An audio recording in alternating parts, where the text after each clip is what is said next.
sommes ici au plateau des Capucins dans le cadre de la rétrospective Crimes of Mind. Nous sommes en compagnie de Flavie. Bonjour Flavie. Je vais te demander de te présenter. Alors, donc je suis Flavie, je suis trésorière de l'association Crimes of Minds, ou plutôt Sugarush, qui organise l'événement Crimes of Minds.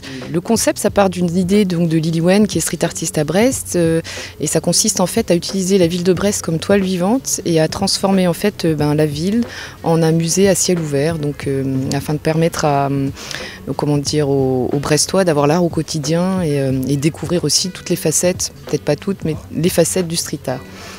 Donc pendant 2 ans et demi, on a envahi les rues, on a fait venir des artistes, on a peint 21 fresques, on a fait venir 26 artistes pendant 12 sessions. Que de là, on a réussi à créer un bouquin dans lequel on récapitule un petit peu toute cette aventure, ces 12 épisodes. Et donc aujourd'hui, nous sommes au Capucin pour ce qu'on appelle la rétrospective, à savoir la clôture donc, de ce projet via donc, un grand rassemblement dans le lieu tant apprécié des Brestois qui est les Capucins, quoi.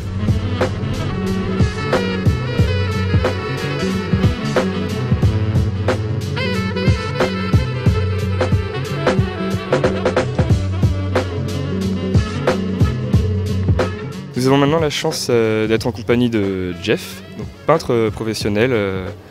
Jeff, si tu veux bien te présenter brièvement et présenter avec l'œuvre qui est derrière toi, s'il te plaît. Alors Jeff Aerosol, ça va faire 31 ans que je fais du pochoir. Sur toile, sur les murs des villes, enfin un peu partout. J'ai été invité ici à Brest lors de l'opération Crimes of Minds pour peindre un mur dans le centre-ville. Et puis je suis ravi d'être ici pour cette rétrospective qui regroupe tous les artistes qui sont intervenus dans la ville et qui présentent dans ce lieu absolument extraordinaire à la fois leurs toiles et des œuvres in situ. C'est toujours un grand plaisir de travailler ensemble sur des projets comme celui-ci.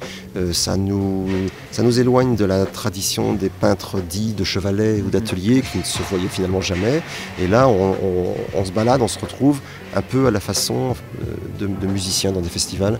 Et il y a quelque chose de très vivant et de très interactif avec le public, entre les artistes et avec les lieux surtout.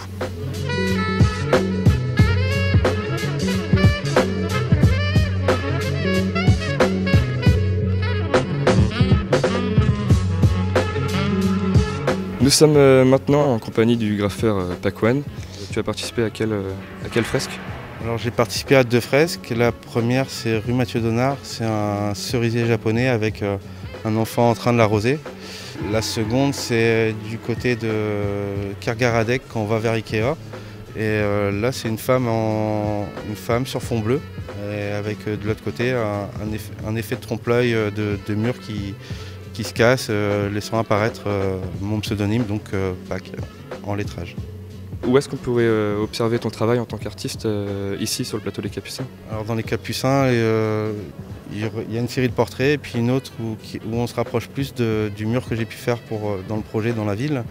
Un thème sur les cerisiers avec une femme qu'on voit assise dans la nature, mais qui pour moi est en fin de compte assise dans son appartement et qui rêve d'être c'est un retour au pays en fin de compte, qui rêve de ses racines.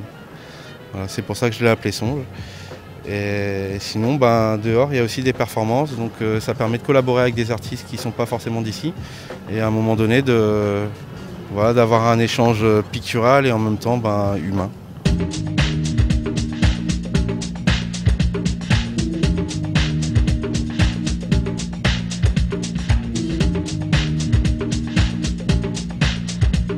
Nous sommes avec Antoine.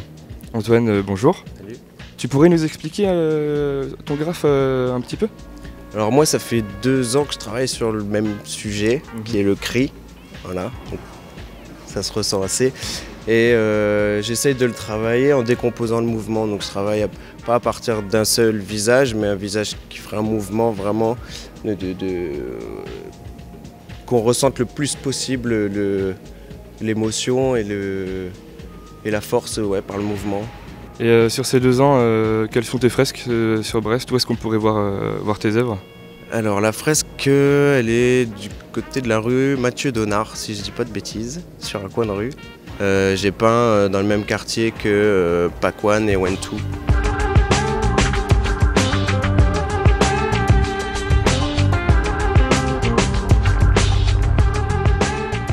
Dimanche, c'est la balade urbaine, à savoir que départ 15h et on fait le tour des fresques pendant 3 heures, 21 km, 21 fresques pour les motiver, et qui permet justement de parcourir Brest tout en suivant le tracé des fresques, quoi. Alors en fait, moi, la balade, je l'avais imaginée, je l'avais tracée pour l'association Brest à pied à vélo. J'ai proposé à l'association Sugarush un partenariat entre nos deux associations. Bon, vous allez voir une à une. On fait vraiment le tour de toutes les fresques, quoi. En s'arrêtant, on s'arrête, on prend des photos. Il y a Awel de l'association Sugarush qui nous accompagne et qui commentera en fait, les fresques.